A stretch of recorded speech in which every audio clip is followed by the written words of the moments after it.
Dat ben ik vergeten op te zoeken. Nou, laat ik er ook gewoon lekker in, want ik weet niet welk nummer van deze Shark Talk eigenlijk is. Ah, ja. Normaal maak ik altijd zo'n kadertje wat je hebt gezien. Ja. En dan weet ik dat wel redelijk van tevoren welk nummer het is, maar die heb ik nog niet gemaakt, want... Oké. Waarom eigenlijk? Ja, weet ik niet. Maar dat gaat nog gebeuren. Maar mensen, dat zien jullie gewoon al in de show notes op je telefoon staan. Welk kadertje het is geworden en welk nummer hierbij hoort bij deze Shark Talk. Want ik plaatste een week terug, 2 weken terug, een berichtje op Facebook. Ja, 1,5 week geleden denk ik. Ja. Van, de verkiezingen komen eraan. En ja, ik voel me daar toch altijd wel redelijk betrokken bij. Ik ben daarmee mee opgegroeid in het huishouden, zou ik maar zeggen. Ja. En toen dacht ik, een podcast is natuurlijk een mooi platform om daar eens een keer wat dieper op in te duiken. Zeker. En verschillende partijmensen de kans te geven om eens wat meer te vertellen over de partij, over de provincie in dit geval, provincie Limburg, of politiek in het algemeen. Mm-hmm. En je was een van de eerste die daar wel in ieder geval een berichtje op zette. Ja, zeker. Ik dacht, tof. Vooral, een podcast is wordt toch meer bekeken door jongeren, door onze generatie, om het zo maar te zeggen, dan door de generatie van bijvoorbeeld mijn ouders. Hè, om het zo maar, dus het is geen L1. Mam kijkt en luistert ook gewoon, hoor. Jouw moeder? Ja. Die van mij in ieder geval niet. Oké. Nou, misschien nu wel. Misschien nu, ja.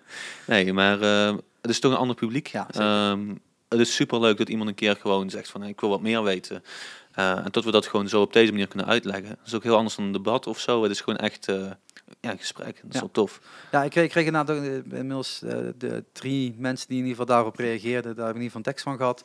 En inderdaad, sommigen vroegen ook, wordt dit dan een debat? Ik denk, maar dat is nou net niet de bedoeling. Want die zijn er al genoeg. Ja, zeker. Op verschillende plekken in de provincie, maar ook sowieso binnen Nederland. Hoe moet je dat zeggen? Tegen elkaar in te bieden bijna. Van wat je dan te bieden hebt. Ja, om te laten zien waar jij voor staat inderdaad. Ja. Nou, dat is wel een idee bij een debat. En ook dat je dan tegen elkaar een beetje... Het hoort er ook gewoon bij. Ja, zeker. Hier in huis, want we zijn natuurlijk hier in het gouvernement... heb je ook gewoon een debat als je over een bepaald onderwerp gaat. Ja. Dus het hoort er gewoon bij. Ja. Want je zegt al, we zitten in het gouvernement. We hebben deze podcast die je nu luistert ook met beeld. Dus wil je 2 hele mooie posters en ons zien zitten... dan kun je meekijken op YouTube of Facebook. Zullen deze podcast opstaan natuurlijk. Ja. Zoals altijd. Bedankt dat ik hier mag zijn. Ja. Dat wil ik in ieder geval als eerste zeggen. Ja, bedankt voor je interesse. Ik bedoel, super tof. Ik ben hier, wat ik al zei, 1 keer eerder geweest. En het is natuurlijk wel een heel groot gebouw. Dus ik ben ook totaal niet in deze hoek geweest of dergelijke. Maar het is al toch de provinciehoofdstad natuurlijk. Ja. Onderdeel van de provincie waar toch heel veel wordt bepaald voor iedereen die inwonend is van Limburg. Ja, het gaat weer heel erg over Limburg mensen, maar Limburg gaat met het hart. Ja. Dat weet iedereen inmiddels wel. En dus voor degene die buiten Limburg, je kunt hier misschien wel wat van opsteken en misschien bij andere lokale partijen, provinciepartijen, misschien wel... vragen gaan stellen als je hier daar iets van meekrijgt. Dit gesprek is niet als zozeer de voorbereid zoals alle Shark Talks niet zijn voorbereid. Ja. Maar wel in ieder geval een paar topics neergezet, zodat in ieder geval de voorbereiding goed en duidelijk is. Zodat ik er wat over kan vertellen. Dus, anders zou het ook heel vervelend zijn als je alleen maar vraagtekens terugkrijgt. Ja, of ik zeg van ik weet het niet. Dat mag een keer, maar niet zeker. Altijd. Maar. Nee. Ik denk dat het goed is om eerst even voor te stellen wie jij bent, wat jij doet. Want ik zag wel fractievolger staan. Ja. Maar wat de fuck is dat, ja. Wat is dat inderdaad? Ja. En je bent 4e op de lijst bij de PvdA. Ja. Dus kader eerst even jezelf en daarna gaan we richting de PvdA. Denk dat dat goed is. Geen probleem. Ik ben Ron Piepers. 23 jaar. Ik woon in het dorpje naast jou. Ik woon in Zwalmen. Vandaag zijn we dus in Maastricht. Ik ben voorzitter van de Jonge Socialisten hier in Limburg. Dus dat is de jongere afdeling of de jongere partij van de Partij van de Arbeid. Ik sta nummer 4 op de lijst en ik ben hier begonnen als stagiair bij de Statenfractie, dus inhoudelijk toen nog op asbest en energie, dat thema, een onderzoek gedaan voor mijn studie bestuurskunde. Okay. En toen vond ik eigenlijk hier zo leuk en we hebben zo'n, zou ik maar zeggen, jonge club, leuke club mensen hier, toch eigenlijk ben blijven hangen als fractievolger. Dus ik ben gaan ondersteunen op meerdere onderwerpen, dus nog steeds op duurzaamheid, stukje wonen. Een paar keer meegekeken op openbaar vervoer. En eigenlijk zo ondersteuning geboden, ja. En dan de ondersteuning bieden zit niet zozeer in het beleid bepalen, maar meehelpen met de stukken te zoeken, het te lezen, uitwerken, maar ook gewoon mee. Dat is het leuke hier. Je mag je mening meevormen bij onze club. Dus als jij, we hebben iemand die doet theater. Dus je speelt theater. Ja. Theatermaker. En in Venlo doet hij dat volgens mij. In Tegelen Venlo doet hij dat. En die weet dus ook iets van cultuur, maar die heeft er ook mee te maken. Dus je hebt een hele andere vorm van expertise binnen je club. En als het ook nog een keer jongeren zijn, die kijken er toch net iets anders naar. Dan heb je de stukken, maar je hebt ook, zou ik maar zeggen, de expertise erin. Ja. Want hoe oud ben je? Ik ben 23. 23? Ja. Holy shit, gewoon 10 jaar jonger dan mij. Ja. Nu voel ik me weer oud. Ik voel me zo vaak oud in deze podcast. Ongelooflijk. Ja. Nieuw selectiecriterium, jonger dan of ouder dan? Ja, ik denk dat ik dat anders moet gaan doen. Want juist de jongeren zijn de toekomst. Ik voel me daar nog steeds wel toe betrokken. Ja. Dat heeft ook te maken dat ik nog steeds schoolgaand ben. Ja, maar je bent 33, dus dat is ook nog gewoon jong. Ja. Vooral politiek, in de politiek. Ja, dat is veel grijze haren. Zeker. Ja. Zowel mannelijk als vrouwelijk. Maar je zegt 23 en je zegt dat je dus bestuurskunde... Ja, ik studeer bestuurskunde en overheidsmanagement in Den Bosch. Hele stomme vraag, wat leer je daar? Ja. Leer je daar stukken lezen of het verwerken ervan? Of leer je dus... Opstellen bijvoorbeeld. Je wordt eigenlijk heel breed opgeleid. Ja. Dus ik zeg altijd, je bent meer een probleemoplosser. Je moet dingen fixen af en toe. Mm-hmm. Dus dat is het vooral. Dus je leest stukken, je maakt ze. Je leert hoe beleid van nul... dus je begint bij niks. Er is een probleem. En dat kan alles zijn. Wij worden opgeleid om eigenlijk alles op te kunnen lossen. Ja, klinkt misschien... Ja, maar binnen deze thema's... Ja, binnen... de bestuurlijke thema's. Om onderzoek te doen daarna. Dus dan gaat het bijvoorbeeld over leegstand. Maar het kan ook gaan over iets... Het vluchtelingenproblematiek. Het kan echt... Het is hartstikke breed. Dat maakt het heel interessant. En heel veel mensen denken... zit je weer eens een stuk te lezen of je wordt ambtenaar. Maar je bent vooral heel veel met mensen in gesprek. Mm-hmm. Je gaat ergens naartoe. Waar hebben ze dit bijvoorbeeld al een keer uitgevogeld? En dan ga je in gesprek kijken van hoe kun je dat nou meenemen om het probleem hier op te lossen. Of bij de gemeente waar je voor werkt. Dus dat zit voor mij een stukje... ik vind het heel leuk of ik vind het heel interessant om dingen op te lossen. En daar is politiek een verlengde van voor mij. Dus, of bestuurskunde is een verlengde van mijn politieke deel. Dat is net hoe je bekijkt. En zo ben ik eigenlijk daar terechtgekomen. En verder doe ik nog ik werk 3 dagen als trainee bestuursadviseur. Bij een woningbouwcorporatie. Dus ben ik heel erg bezig met meer woningen, dus meer betaalbare woningen. Dat is toch voor een doelgroep die het vaak niet breed heeft, hè? Want dan zit je toch in een sociale huur. En daar mag ik een bijdrage in leveren. Daar mag ik heel veel leren, maar ook echt gewoon dingen doen en dingen uitzoeken en adviseren daarin. Maar je bent 23, je doet nog die opleiding of heb je nu inmiddels afgelopen? Nee, ik heb vorig jaar met de gemeenteraadsverkiezingen heb ik wat enthousiast campagne gevoerd en heb ik wat vertraging opgelopen. Ja, ook alleen maar goed, hè, voor een goed doel. Dus, je doet er ervaring mee op, het is leuk. Maar dan ben je daar een paar jaar geleden mee begonnen. Hoe lang duurt zo'n opleiding? 4 jaar. 4 jaar, dus ja. Het is gewoon een hbo-opleiding. Zat je daarvoor al bij een politieke partij? Was dat al PvdA? Ja, ik ben sinds mijn 18e lid van de Partij van de Arbeid. Ik heb hiervoor een mbo-opleiding gedaan in Eindhoven. Ja. Dat was juridisch medewerker openbaar bestuur. Dus er zat toch wel weer een stukje... dus er zat toch wel mijn interesse. Ja. En ik heb echt super breed van tevoren gekeken. Want als MAVO of VMBO moet je al met je 16 een keuze maken. Ja. Dat vond ik heel lastig. Dus ik heb bij de VEVA gekeken. Dat is het leger, zou ik maar zeggen. Ja. Toen zei mijn vader, dat is niks voor jou. Je discussieert te graag, hè, dat soort dingen. Ja, dat hebben ze liever niet daar. Nee, dat is niks voor jou. Een stukje zorg gekeken en toen ook bij juridisch medewerker terechtgekomen. Ja. En toen hadden we meteen iets, dat is wel wat voor mij. En toen zat daar die uitstroom richting openbaar bestuur in, dus een specialisatie. 2 keer stage gelopen, bijvoorbeeld bij de Belastingdienst. 1 keer op invordering, 1 keer op aangiftebehandeling. Okay. Heel veel geleerd, heel veel gezien. Mm-hmm. En er komt ook weer een stukje van mijn politieke betrokkenheid vanaf. Ik ben heel erg voor rechtvaardigheid. Ik zat toen bij de Belastingdienst en dat was op invordering. En dat was best heftig af en toe. Hè. Je komt echt aan het geld van mensen. En laten we zeggen, in 90% van de gevallen heb je gewoon 6 kansen gehad om te betalen of een betalingsregeling te treffen. En dan kun je zeggen, het is terecht of het is niet terecht. Hè. Mm-hmm. Maar er zijn ook gevallen, uitzonderingen. Dus, tot bijvoorbeeld op een gegeven moment 2 mensen in de invordering zitten. dan reageer van, hey, eigenlijk ons geld is gewoon minder. Hè, want dan ga je van, als je 2000 euro verdient, ga je bijvoorbeeld met 2 mensen, ging je toen terug naar 1100 euro, sorry. 1100 euro. Nou ja, dat is toch wel een verschil. Je verliest 900 euro. En die mensen belden met de vrouw, ze hadden alle 2 kanker. Ja, en als persoon snap ik dat je dan wel iets beters te doen hebt dan je belastingaangifte en je administratie. Ik kan me heel goed voorstellen dat dat fout gaat. Maar er was geen uitzondering mogelijk, omdat het systeem zo was. Ja, tot ze dan niet meer uit konden. Dus invulling gestart. En ja, toen dacht ik van, ja, als je nou echt iets wil veranderen, dan moet je 1 doorstuderen. Maar ga dan ook word dan gewoon actief. Ja. En zo ben ik bij de Partij van de Arbeid terechtgekomen. En waarom dan, hoe is die keuze bij jou gekomen? Ja, ik heb politiek altijd wel interessant gevonden. Ja. Ik denk dat je ook, dat stad vooral. Moet een beetje in je bloed zitten. Moet een beetje... Ja, het helpt wel. Ja. Maar op een gegeven moment kan er ook iets gebeuren waardoor je het heel interessant vindt. Als je wordt geraakt bijvoorbeeld door een beslissing en denk ik ben het er niet mee eens. Ja.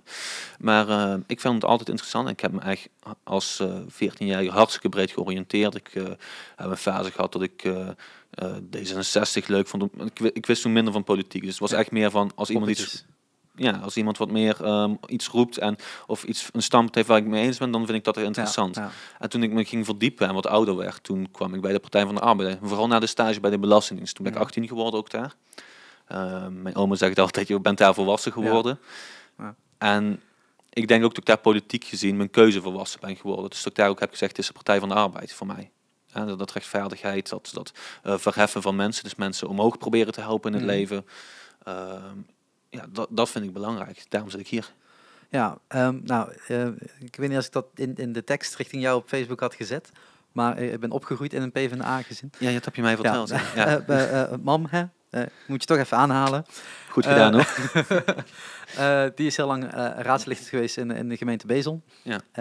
Echt heel lang. En ik heb ook gezien hoeveel ze daarvoor heeft moeten doen. En had ook weer heel veel stukken lezen. En veel invloed kunnen hebben. Natuurlijk was de afgelopen jaren, zoals iedereen weet, de PvdA heeft wat slagen gehad. Ja. Zullen we het mild zeggen. Waardoor het ook steeds moeilijker werd om gewoon je ideeën en de wensen die je hebt eigenlijk over te brengen steeds moeilijker worden. Omdat je niet in die beslissingskant zit, zeg maar, van de raad.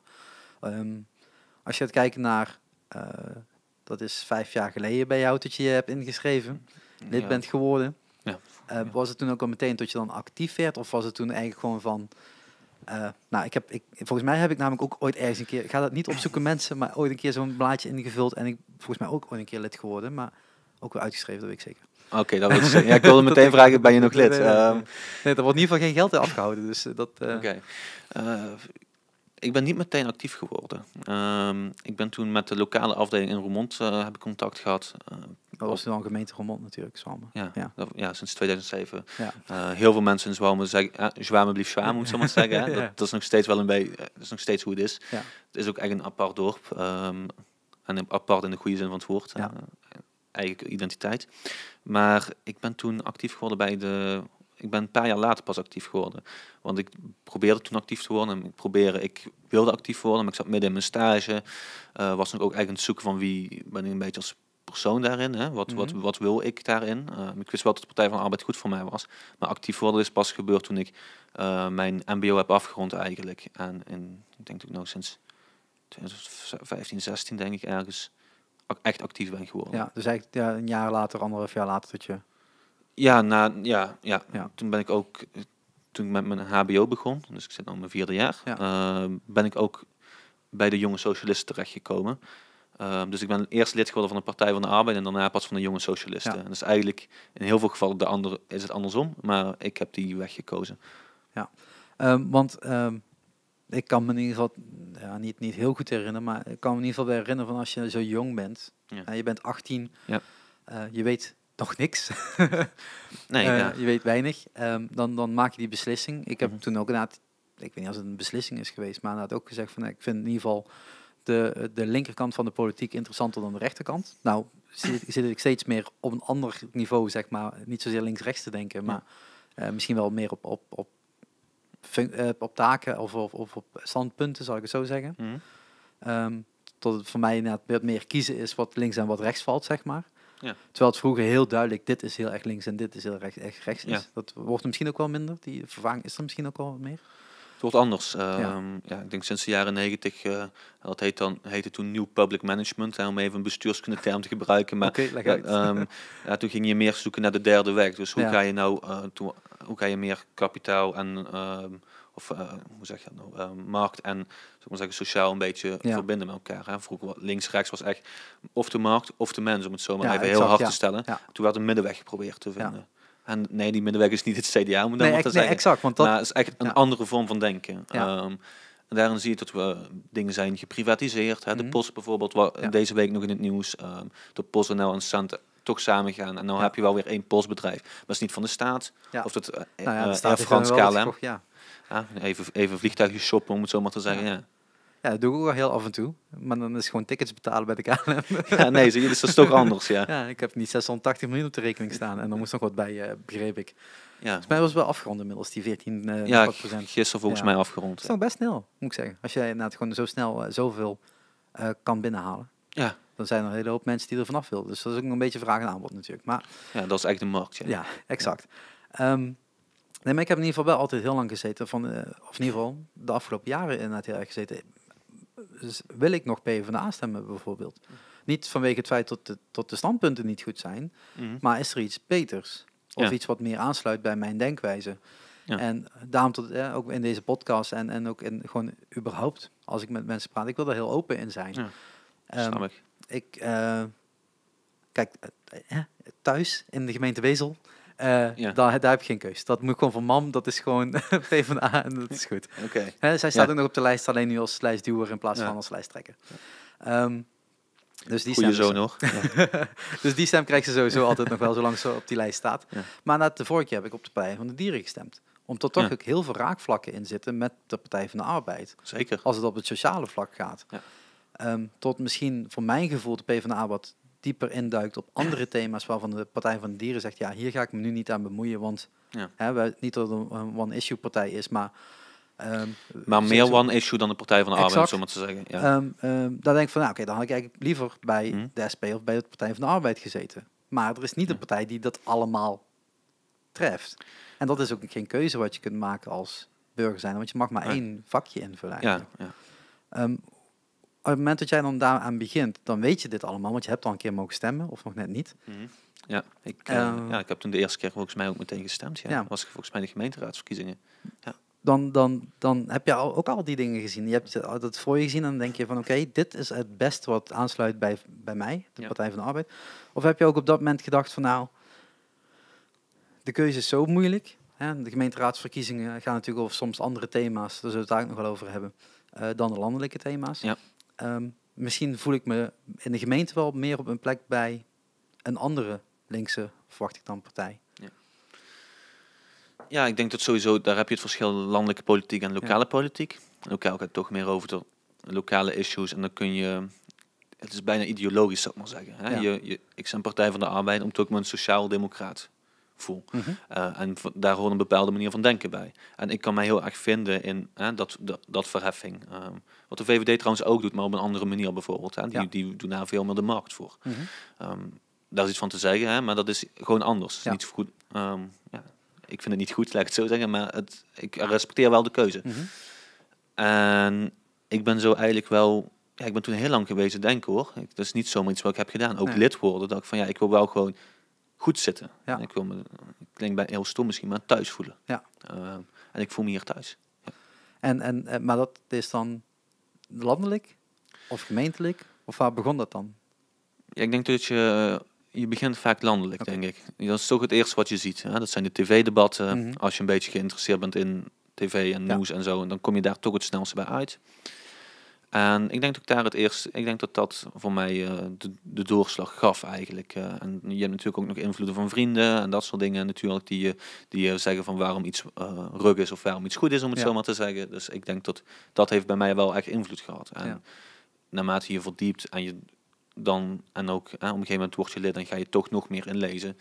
Ja, dan kom je er wel achter, zou ik maar zeggen. Ja. Nou ja, ik weet dat er een blad is van de PvdA. Volgens mij heeft iedere partij heeft wel een soort ledenblad natuurlijk, waar van alle informatie op staat. Er zijn ledendagen, er zijn congressen natuurlijk. die toch wel wat meer diepgang geven over bepaalde thema's. En waar je mee zou kunnen gaan stemmen over wat is de mening van de PvdA in dit geval. Zeker, je kan, er zijn werkgroepen voor, je kan met elkaar in discussie. Dat is ook wat de PvdA zo mooi maakt. We hebben hier op deze Kamer wel eens met onze andere medewerkers en onze andere fractievolgers discussies hierover. Maar dat is een brede volkspartij, om het zo maar te zeggen. Ja. We hebben nu 9 zetels, maar we hebben nog steeds 45.000 leden, denk ik. En die leden die zijn, zou ik maar zeggen, van midden-links, om het zo maar te zeggen. Naar echt links-links. Die eigenlijk bij de SP misschien meer op zijn plek hadden gezeten, maar toch op een aantal standpunten denken. Het hoort ook meer... Ja, die meer links zijn, zou ik maar zeggen, dan die toch meer aan de linkerflank van de Partij van de Arbeid zetten. Dus je hebt ook altijd die discussie met elkaar. Dus je gaat ook met elkaar... je kan ook echt met elkaar verschillen van mening. En dat maakt het leuk. Want je komt samen eruit ook weer. En dat maakt het tot daar die ruimte voor is in onze partij. Dat maakt het mooi. Ja. Dat betekent ook dat je van elkaar kan leren. Tot zowel iemand die... zullen maar zeggen...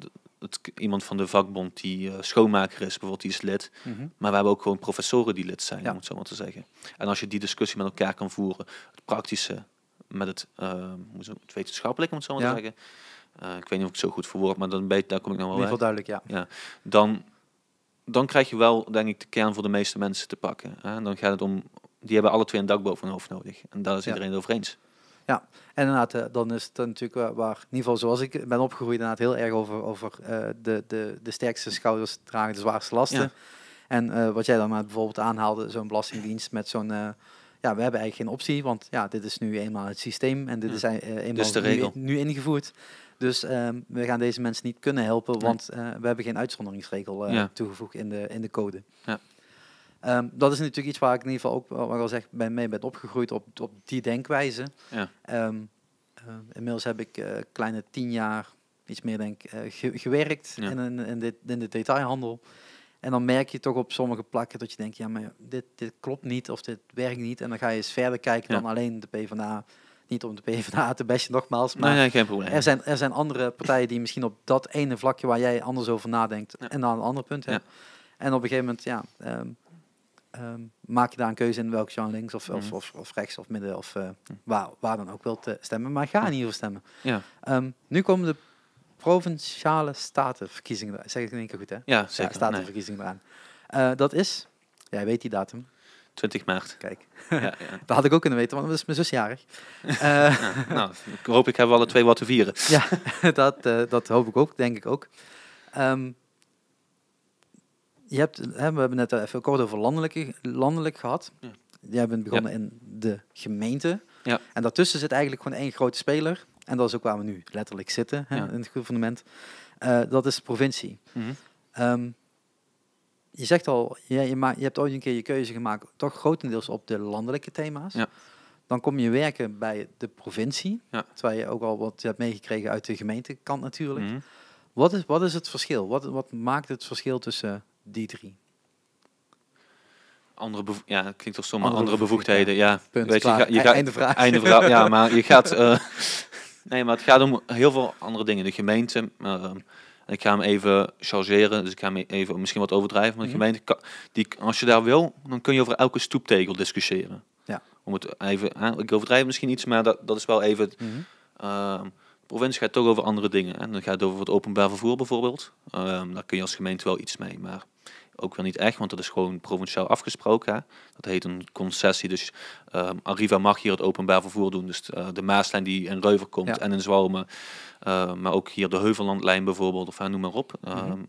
Dat doet de provincie. Dat is net iets groter.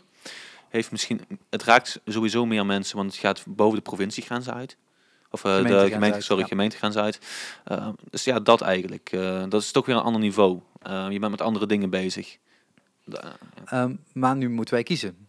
Mogen wij kiezen? Nee, moeten. Ik vind dat we moeten, maar we mogen in Nederland. Wij mogen. In België moet je. Ja. En in België mag je. In Nederland mag je. Ja.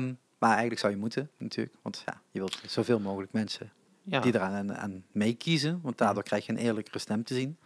Als ze alleen maar rechts zou gaan stemmen en links zou thuis blijven. Dan hebben we een probleem. Ja, terwijl die mensen ook mogen stemmen. Dus mensen gaan stemmen op 20 maart.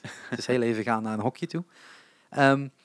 Maar je van tevoren inlezen is nog veel belangrijker eigenlijk. Want alleen maar gewoon stemmen is natuurlijk niet de bedoeling. Want dan is het gewoon een kruisje zetten en hopen dat het goed is. Ja, dat is een bolletje inkleuren. Ja, en de vraag is natuurlijk, waar heb je behoefte aan met inlezen? Hè? Ja. Wil je alle programma's lezen? Succes. Want dat is veel. Ja, ik ben met eentje begonnen. 30 pagina's. Ja. Met toch wel alleen kaal tekst. Geen plaatje tussen of wat dan ook. Nee, een beetje uitleg of een beetje kadering. Ja, wat je bijvoorbeeld kan doen is kijken naar de speerpunten. Dus echt de bullet points. Pak die dan uit. Ga niet die tekst lezen, want we hebben ook wel, er wordt wel een verhaaltje ook gemaakt. Dat is voor de mensen die echt heel enthousiast zijn en dat willen lezen. Maar als je gewoon even zegt, ik wil snel even kijken. Of doe een stemwijzer, maar kijk dan even de bullets. Ja. Want als je dus hebt over het provinciale, dan zitten er een aantal grotere topics in. Zoals ik het begon te lezen. Ja, ik corrigeer me even. Okay. Andere topics, zou ik maar zeggen. Want iets wat voor jou in die gemeente speelt, wat misschien heel klein is voor de een, kan heel concreet zijn en heel groot voor de ander natuurlijk. Hè? True. Dus ik ga er zit wel een nuance in. Maar het heeft vaker te maken met meer mensen. Ja, en het is opgedeeld inderdaad in dus een aantal segmenten. Ja. En zoals ik het las, en dat ligt misschien aan mij, maar dat kun je misschien wat iets meer duiding aan geven. Het is ook heel erg oppervlakkig en algemeen. Zo'n verkiezingsprogramma. Je zou er in principe alle kanten mee op kunnen, zonder dat er echt duidelijk in staat. In tekst, hè? Niet zozeer in de bullet points, maar gewoon in de tekst. Ja. Je kunt, daar staat niet in van wij gaan dit doen. Er staat meer in van dit is een mogelijkheid. Of dit is de kant die wij op willen. Ja, exact. Meer een visie. Ja, ik heb wel eens, dit is onze visie voor de provincie Limburg. En dat is ook echt onze visie. Dat is wat wij willen bereiken voor de mensen. Mm-hmm. Maar aan het eind van de rit, dus na 20 maart... En ik ga er even van uit. Hè. We hebben volgens mij 47 zetels in het Limburgs parlement. Wij gaan niet alle 47 zetels gaan we innemen. Het zou een hele vreemde verkiezingsuitslag zijn. Oh, dan vier ik feest hoor. dat niet alleen. Maar dan kunnen die muurtjes eruit. Ja, dan ja. Nee, zeker. Dan hebben we een grotere kamer nodig. Ja. Maar je moet uiteindelijk wel samenwerken met andere partijen. En dat is het ook echt. Dus echt samenwerken. Want je zit allemaal voor een bepaalde groep of een bepaalde... Dus de kiezer heeft gekozen omdat ze jouw visie de beste vinden. Maar dan moet je samenwerken. Mm-hmm. En dan kun je niet alles, om het zo maar te zeggen, binnenhalen. Dan moet je gewoon met elkaar zeggen van hoe kunnen we hier samen nou mee vooruit? Ja. Hoe kunnen we samen onze visie combineren voor een visie voor heel Limburg? Die recht doet aan iedereen, zou ik maar zeggen. En ook niet alleen aan de partijen die dan de coalitie vormen, dus die de meerderheid hebben. Maar je moet ook respect hebben, want dat is democratie uiteindelijk voor mij.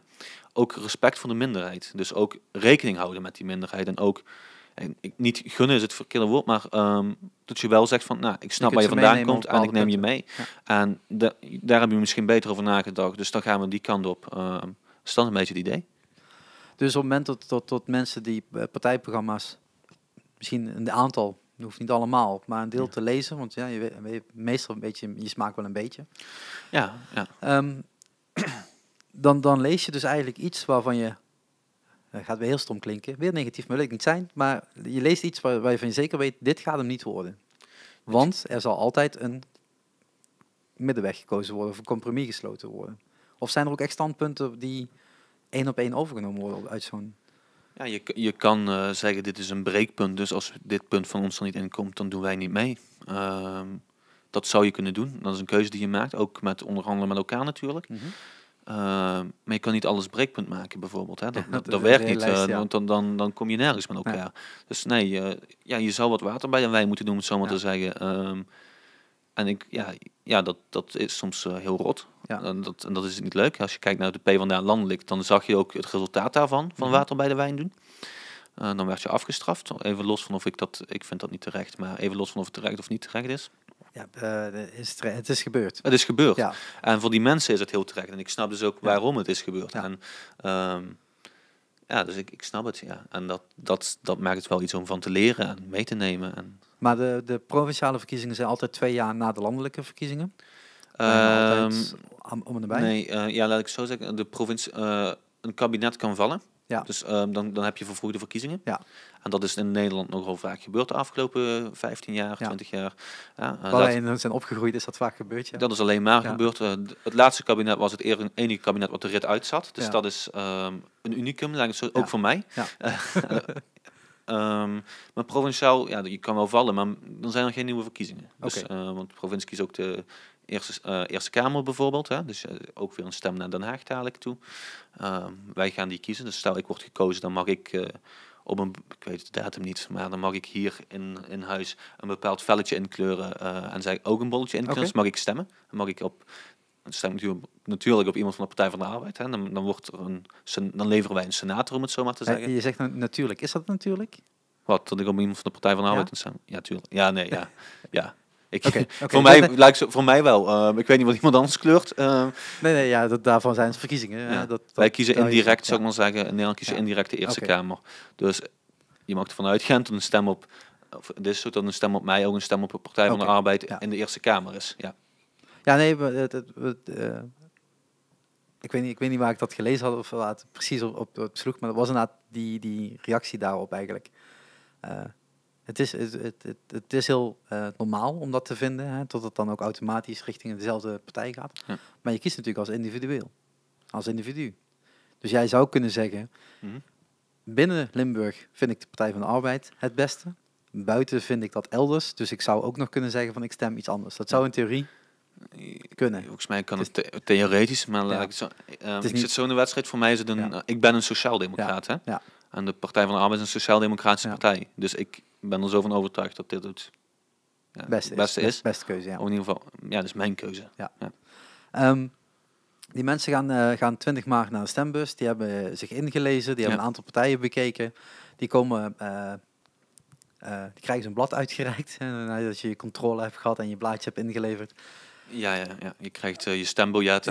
Van tevoren neem je legitimatie mee, niet vergeten. Want dan mag je weer terug naar huis. Ja, en ze zijn best coulant, dus je mag 5 jaar verlopen hebben of zoiets, maar neem hem mee. Dus normaal is het niet geldig, maar vandaag, om je toch te laten stemmen, is die geldig. Hè? Dus denk eraan. Dan krijg je zo'n stemlijst voor je. En eigenlijk is het niet handig om dan nog te gaan nadenken over wie je wilt stemmen. Eigenlijk is dat beter om dat thuis even te doen. Ja, toch? Ja. Die stemlijst krijg je ook thuis, mensen. Gewoon in je brievenbus. Ja, je krijgt je stempas. En daar zit ook een lijst bij met op wie je kan stemmen. Dus dan ik heb alleen maar stempas gehad. Ik heb niet mijn stemlijst gehad. Heb je geen kieslijst gehad? Nee. Ik heb alleen mijn stempas gehad. 2 stuks. Eén voor de waterschappen en eentje voor... Ja, waterschappen zijn natuurlijk ook. Ja, nee, zeker. Daar kan ik niet ver op induiken. Ik heb het gevraagd, mensen. Misschien tot ooit een keer iemand daar nog over kan komen praten, want ik snap het nog steeds niet. Nee, kunnen we regelen. Ik weet misschien wel een paar namen voor je. Kijk eens aan. Ja. Nee, maar verdiep je daarin dus niet alleen op de standpunten, maar ook op die kandidatenlijst. Op wie wil je dan stemmen? Ik weet dat mijn moeder altijd stemt op de eerste vrouw op de lijst. Ja, snap ik. Ja. Dat vindt zij belangrijk. Ik vind dat niet belangrijk, in ieder geval niet in mijn keuze daarin. Ik stem op mijn moeder, die staat als laatste op de lijst, dus die gaat niet op. Op het moment dat jij op de landelijke stemt, kun je met voorkeur stemmen het parlement in. Geldt dat ook voor de provincie? Ja, en ook voor de gemeenteraad. Oké. Dus afhankelijk aan de grootte van je gemeente of provincie, kun jij ook op voorkeur gekozen worden. En in Limburg is het zo dat 1/4 van een zetel is. Dus 1 zetel hier om 1 zetel te krijgen van een partij. Moest je vorige keer, met de opkomst van vorige keer, dus even alles in 4 jaar geleden, 8.800 stemmen hebben voor 1 zetel. Oké. Voor de snelle rekenaars onder ons, als je dat keer 47 doet, dan kom je uit op het aantal uitgebrachte stemmen, ongeveer. Oké. Iets meer, iets minder, want je hebt kan zijn, maar technisch gezien een restzetel hebt, maar dat is niet belangrijk. 1/4 daarvan, dus 2200 stemmen, was een voorkeurszetel. Dus dan word je op je kop gekozen. Oké. Ja. Is dat dan belangrijk voor zo iemand zoals jou? Of is het PvdA belangrijk? Om op voorkeur gekozen te worden, bedoel je? Of? Ja, om überhaupt op want je staat nummer 4 op de lijst. Ja. Dat betekent dat er een reële kans is dat je erin komt. Ja. Volgens de huidige, zoals het nou eruit ziet, laten we even uitgaan van het huidige aantal. Als wij gaan voor 6 zetels, dat hebben we ook overal gezegd. Ja. Maar stel we blijven 4, dan kom ik er volgens de huidige verdeling gewoon in, zeker. En dan zou iemand lager dan jou meer stemmen moeten hebben om dan nog jouw plek te kunnen innemen, maar over het algemeen. Je kan er 6 halen, dan zit je daar sowieso eigenlijk wel in. Ja. Maar dan maakt het dus niet uit als je nou op nummer 1, 2, 3 of 4 stemt.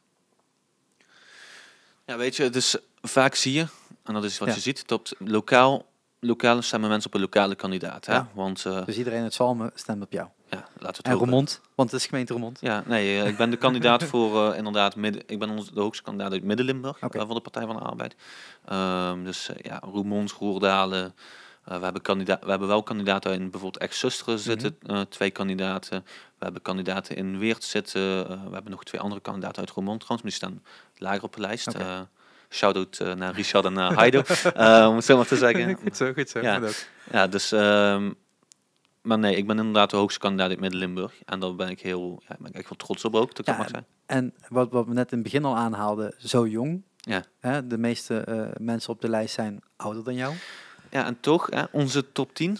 Valt wel mee qua leeftijd. Is echt jong. Ja. En ik ben echt... Het is ongelooflijk eigenlijk. Ik ben zelf 23, maar ik heb bijvoorbeeld Omar uit Sittard. Omar Alatal. Die is 24. Ja, ik hoop dat ik het goed zeg, Omar, 24 volgens mij. Jonger is altijd goed, toch? Ja. Ik schat je jonger, Omar. We hebben Lianne uit Maastricht. En echt ook nummer 4 in Zuid-Limburg, om het zo maar te zeggen. Ja. Die is 30. We hebben, dat is politiek gezien nog super jong. Ja, zeker. En Lianne, Lianne is gewoon jong. Laten we dat even... Ja. Ik ben oud. 33, hè? Ja, dat is de grens. Maar ook als we gaan kijken naar bijvoorbeeld... we hebben Stef en Melat. Die zijn volgens mij 18, 19. Alle twee die staan in de top 10. Alle twee, dus... Ja, je haalde net heel kort aan. Daar ging je net even iets te snel overheen. Ja. Je hebt Zuid en Noord. Ja, je hebt... Wat is daarmee? Ja, Want die lijsten komen niet exact overeen. Nee, zeker niet. Je hebt 2 lijsten, om het zo Je hebt in Noord-Limburg. De grens is eigenlijk ex-Susteren. Alles boven ex-Susteren en alles boven ex-Susteren is Noord-Limburg. Ja. En alles beneden ex-Susteren, dus vanaf, volgens mij is het Sittard dan, en is Zuid-Limburg. En daar heb je dus 2 lijsten. De Partij van de Arbeid heeft de keuze om 2 lijsten te maken. Want je mag kiezen. Dus je mag ook zeggen, we hebben 1 lijst voor heel Limburg. Of we hebben 2 lijsten. Maar dan is het dus eigenlijk de bedoeling, als je dan 2 lijsten maakt, dat je meer stemmen krijgt, omdat op de 2 verschillende lijsten andere namen staan uit die regio. Ja, je hebt de lokale kandidaten, zou ik maar zeggen, meer. Ja. Dus je hebt... je zet meer mensen op de lijst in principe. Dat is wat je doet. En je geeft dus ook meer de mogelijkheid weer om lokale mensen erop te zetten. Ja. Dus je geeft ook weer mensen. Maar is het dan ook zo dat jij dadelijk heel veel te vinden bent in regio Roermond om stemmen te trekken? Dat jij met je mooie rode jasje en je rode rozen op pad bent? Ja, en koekjes van huisjes, want ik ga ook voor meer betaalbare woningen, dus die heb ik ook nog. Ik geef mensen ook iets te eten. Ik ben veel in Roermond en Zwaluwen te vinden. Daar heb ik ook mijn campagne afgetrapt. Ja. Maar ik heb ook een fietsactie samen gedaan als jonge socialisten hebben die gedaan, samen met onze afdeling Arnhem, Nijmegen en Brabant voor de Maaslijn. Dus ik heb een 50 kilometer gefietst van Venray naar Nijmegen. En ik fiets normaal alleen naar het station. Dus dat is dan een stukje verder. Dus dat deden we op tandems, Lodewijk Asscher erbij. Dus ik ben door heel Limburg te vinden. Maar ja, ik ben wel ook ik ben ook de kandidaat voor Midden-Limburg, om zo maar te zeggen. Hè. Dus je gaat zien dat daar meer stemmen vandaan komen, omdat ik daar ook woon. Ik ben daar opgegroeid, hè. Dus meer mensen kennen je. Ja. Net zoals dat voor andere mensen geldt in de rest van Limburg. Hè. Dus dat is gewoon zo. Ja. Ik denk dat we in ieder geval wel in dit half uurtje goed gekaderd hebben wat jij doet, wie jij bent, wat de Partij van de Arbeid doet. Ja. Ik denk dat we nog even gewoon naar die thema's gaan die we genoteerd hadden. Zullen we makkelijk beginnen voor jou? Duurzaamheid? Ja, dat is, daar heb ik een stageonderzoek naar gedaan. Dat vind ik ook wel echt... jij hebt de onderwerpen aangedragen, dus dat is prima. Dus dat zijn een paar dingen. Hè, van wat wil je daar precies over weten? Want ik kan heel lang praten, hoor. Ja. Nou, de opnameapparatuur zegt nog 7 uur, dus we hebben nog even. Die kan iets langer, die kan minder lang mee, denk ik. Is het een uitdaging? Nee. Ik moet daar nog even gaan sporten. Geen 50 kilometer fietsen, maar wel anders doen. Dat snap ik, duurzaamheid is natuurlijk een van de belangrijkste thema's wereldwijd op dit moment. Dat komt natuurlijk vanuit de festival- en de clubwereld. Daar is natuurlijk veel over bezig. Wat is duurzaamheid en hoe kun je dat meten? Maar ik ben natuurlijk ook gewoon inwoner van Limburg, van Nederland. En daar wordt eigenlijk steeds meer op gepusht in ieder geval. Dat hoeft niet zozeer te zijn vanuit provincie of vanuit gemeente, maar toch dat er meer duurzaamheid moet komen. En misschien valt het aan de ene kant de bewustwording bij mensen. als de andere kant bij hoe kunnen we duurzaam investeren in woningen, waar jij natuurlijk net ook al iets over zei. Ja. En hoe kunnen we duurzaam omgaan met de maatschappij. Ja. Niet zozeer voor de jongeren, maar wel voor de nieuwgeborenen, zeg maar. Ja, maar ook voor iedereen, hè? Uiteindelijk voor iedereen, maar je doet het natuurlijk voor de nieuwe generatie. Ja, je wilt op de lange termijn ook dat iedereen hier kan blijven wonen. Ja. Hè? Het is niet zo dat jij, weet je, het is net als je een auto leest, of leest, misschien een slecht voorbeeld, maar niet dat je het netjes achterlaat voor de volgende gebruiker. Ja. Dus als je in de trein zit, om maar even duurzaam te zijn, dat je ook je coupé niet een teringzooi maakt. Ja, je bent een stuk duurzamer dan mij, want ik kwam met de auto en ik rijd diesel. Dus, je rijdt veel dus. Ja, ik rij inderdaad heel veel. De afgelopen tijd wat minder vanwege de stage. Maar ik moest inderdaad iedere dag op meneer naar Hasselt, dus het was inderdaad gewoon heel onlogisch. Ja, dat is een eind. Ja. En met openbaar vervoer, helaas is dat nog niet goed geregeld in Nederland en België om die koppeling goed te krijgen. Oh nee, onze drie landen trein is op dit moment een 2 landen trein. Ja. Dus Duitsland, Nederland in plaats van Duitsland, Nederland, België. Ja. Dus, maar als ik dan over duurzaamheid heb, wat is dan vanuit de provincie en dus vanuit jullie standpunt als PvdA belangrijk om op in te zetten voor de komende jaren? Is dat gewoon, we gaan alles tegelijk doen? Of is dat meer zo van, we moeten eigenlijk gewoon bij de bewustwording beginnen? Want dat is er toch bij een hele hoop mensen ook nog niet. Ik heb wel het idee dat die bewustwording, als je gaat zien naar de klimaatstakers bijvoorbeeld, die is er wel. In ieder geval, als ik voor mijn generatie spreek, die is er. Ik heb wat oudere ouders, dus als ik naar mijn vader en moeder kijk, wij hebben zonnepanelen thuis al jaren. En ik denk, ze zijn te duur. Ja, ik val er tussenin, qua leeftijd. Ja, ik heb ook geen werk, dus het voor mij investeren in mijn huis is heel moeilijk. Ja. Ja, natuurlijk, iedereen moet zonnepanelen hebben. Iedereen moet een waterpomp hebben en dergelijke. Maar ja, kijk, een warmtepomp is nou nog gewoon ontzettend duur. Ja. Het kan wel, het gaat vaak... je kan hem terugverdienen, maar dan is de vraag, hoe kom je aan dat geld voor die eerste investering? Mm-hmm. Dus dan zou je als provincie kunnen zeggen, laten we daar nou eens mensen mee helpen. Dat wij bijvoorbeeld dat wij die warmtepomp voorfinancieren. Dat kan zijn door een lage lening. Of met laag bedoel ik ook echt gewoon dat je alleen de inflatierente of iets dergelijks. Ja. Zodat de provincie geen verlies erop draait, maar in ieder geval wel een helpende hand reikt. Ja, hand reikt. Ja, dat is het. Ja, niet dat je het gebruikt om winst te maken, maar eigenlijk om mensen te helpen. Ja. Dat zou je bijvoorbeeld kunnen doen. En wat ik ontzettend cool vind, vind ik echt een Limburgs energiebedrijf. Dus vroeger had je Ascent, hè? Dat is verkocht ondertussen. Daarom zijn we als provincie hebben we echt wel heel veel geld. 1,1 miljard nog over van de Ascent gelden. Oké. Daar mogen we niet alles van uitgeven, want we hebben gezegd minimaal 1,1 miljard houden wij in reserve.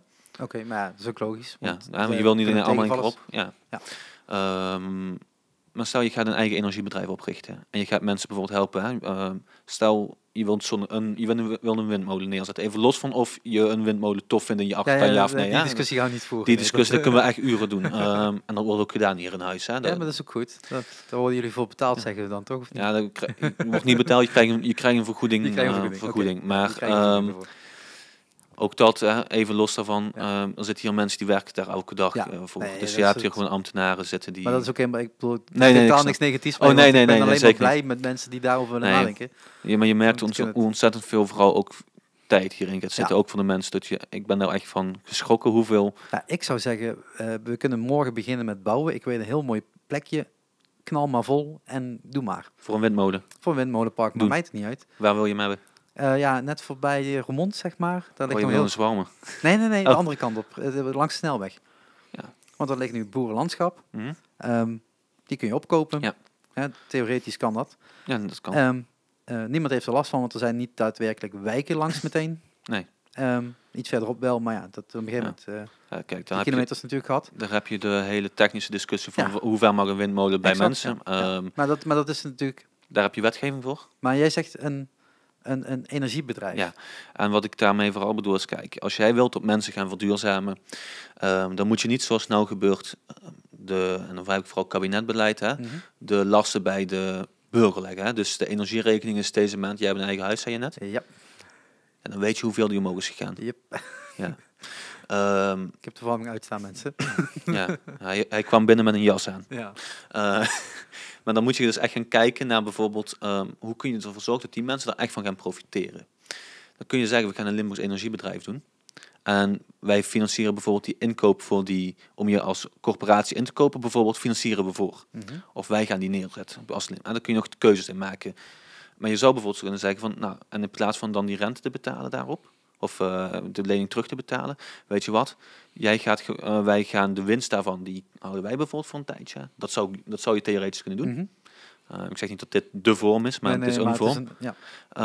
Die winst hou je dan vast even, zou ik maar zeggen, tot het terugbetaald is. En die mensen krijgen ondertussen wel de gratis stroom van dat ding. En daarna, als die afbetaald is, dus het inkoopbedrag voor die corporatie terugbetaald, dus hun deel van de stroom en zo is allemaal terug, dan krijgen ze dat geld. Dat zou ook ontzettend goed zijn. Dan heb je dus aan je rekening gaan omlaag. En je maakt uiteindelijk krijg je je eigen geld op een goede manier. Ik weet niet, hoe erg into tech ben jij? Oké, ik weet niet hoe ver je wil gaan. Nee, ik ben geen specialist. Nee, maar als ik dan nu Elon Musk zeg, die heeft in Australië natuurlijk onder andere zo'n heel farm neergelegd. Ja. Is dat dan wat ik voor me moet stellen? Ja, de vraag is, kijk, Limburg is een van de moeilijkste provincies op het gebied van windenergie. Qua in het midden, ja, het is dicht bevolkt vaak. Hè? En je hebt heel veel landschappen die beschermd zijn, dus waar je het niet mag doen, ook met natuurregels en noem maar op. Dus de vraag is, in hoeverre kan je het? Dus wij geloven er ook in als Partij van de Arbeid dat je moet gaan kijken naar innovatie. Dus slimme manieren om het te doen. Dus dat betekent dat je niet het voor je uit moet schuiven, maar dat je moet nou beginnen. Ja. En dat je ook echt wel windmolens neer moet zetten en ook echt wel zonnepanelen en al die dingen moet je gewoon doen. Ik weet niet, kijk eens even achter je, want het begint te regenen. Dus zoveel zon hebben we op dit moment niet.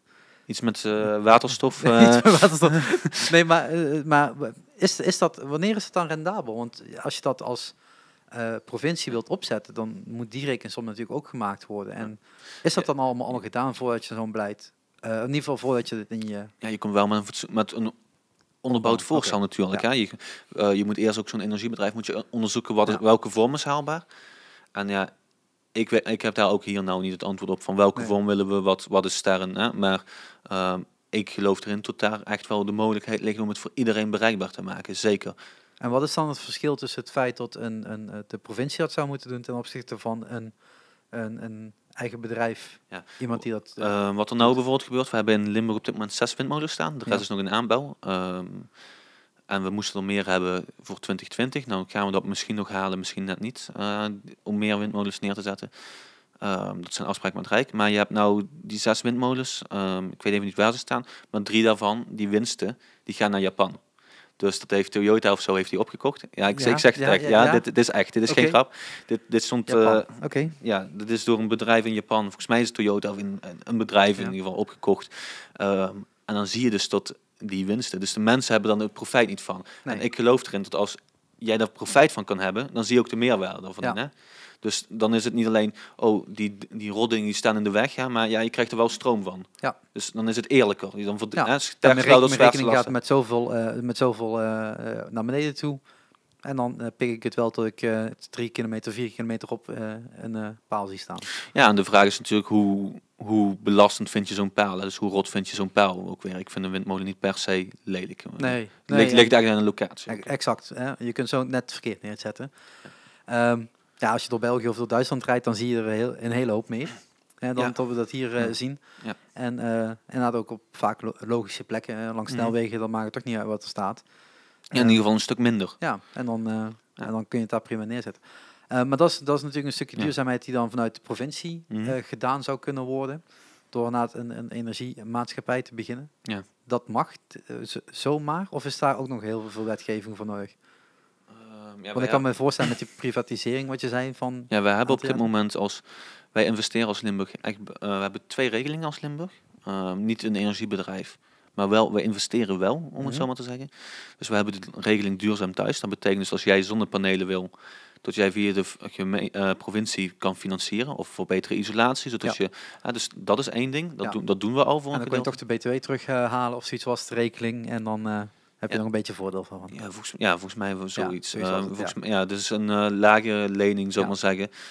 Dus voor de provincie voordeliger dan om het te doen, dan om het op de bank te laten staan. Want je rente is uiteindelijk toch meer, want de rente per bank is niet heel. Dat weet ook iedereen. Ja. En als je gaat kijken naar bijvoorbeeld, we hebben nog een regeling, dat is echt voor het LEF, Limburgs Energiefonds. Okay. Daar kunnen bedrijven kunnen daar echt een aanspraak op maken om bijvoorbeeld te verduurzamen of... te investeren in duurzaamheid. En als de laatste vraag om dit thema, want we moeten daar niet uren over praten, ondanks dat het wel kan. Ja, zeker. Dat las ik ook in het programma, tot het gaat over de grote spelers in Limburg. Ja. De DSM's en de... Ja, je hebt Gemmelot, die hebben een apart stoeltje aan de klimaattafels, want die gebruiken gewoon zoveel energie. Ja. Die wil je natuurlijk ook meehelpen.